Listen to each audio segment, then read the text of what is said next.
साल 2014 में 15 अगस्त के दिन प्रधानमंत्री नरेंद्र मोदी ने लाल किले से योजना आयोग को खत्म करने का ऐलान किया था और नीति आयोग लाए जाने की घोषणा की थी। नीति आयोग का गठन 1 जनवरी 2015 को हुआ था। इसका पूरा नाम national institution for transforming India है। भारत सरकार की कई नीतियां और कार्यक्रम हैं जिन्हें लोगों के कल्याण के लिए बनाया जाता है।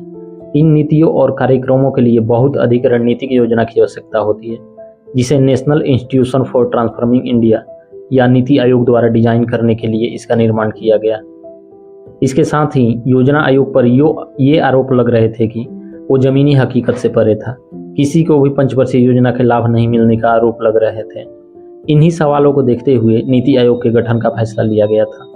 नीति आयोग या national institution for transforming India Bharat सरकार का एक नीति थिंक टैंक है जो सरकार के विभिन्न कार्यक्रमों और नीतियों के बारे में इनपुट प्रदान करता है।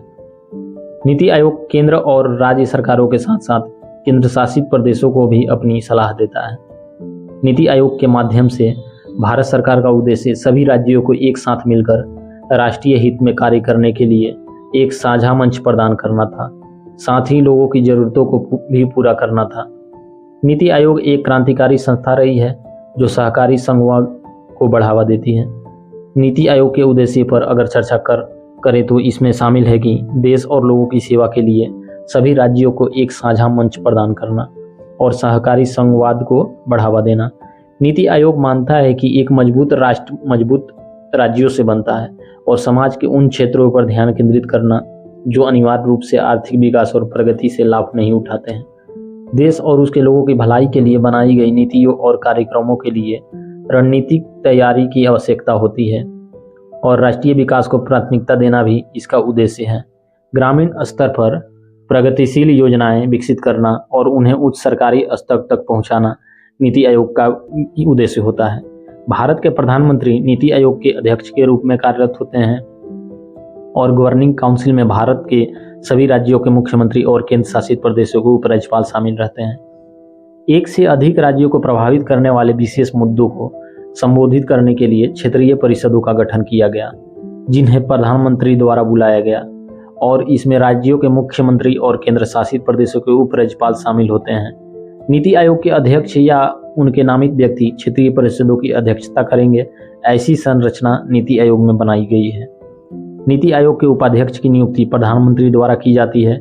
इसके सीईओ एक निश्चित कार्यकाल के लिए प्रधानमंत्री द्वारा नियुक्त होता है, जो भारत सरकार के सचिव का पद धारण करता है। नीति आयोग एक सलाहकार थिंक टैंक के रूप में कार्य करता है।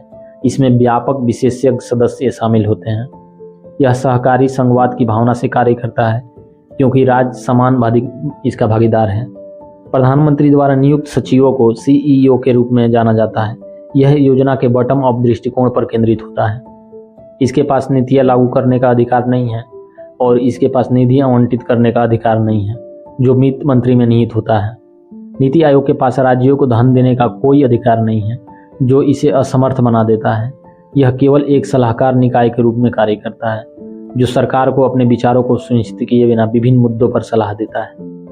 निजी या सार्वजनिक निवेश को प्रभावित करने में नीति आयोग की कोई भूमिका नहीं है।